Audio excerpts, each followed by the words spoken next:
Hi guys!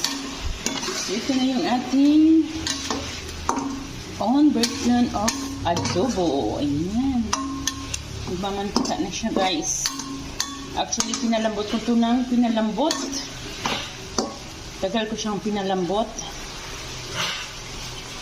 Malambot na yung ano nito. Ayan o.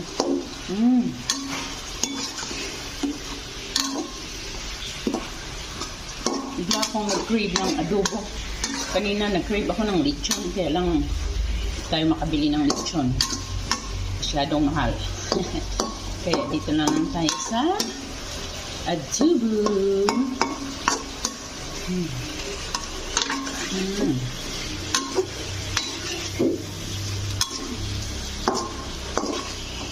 Nagluto na siya. Hindi na siyang kainin.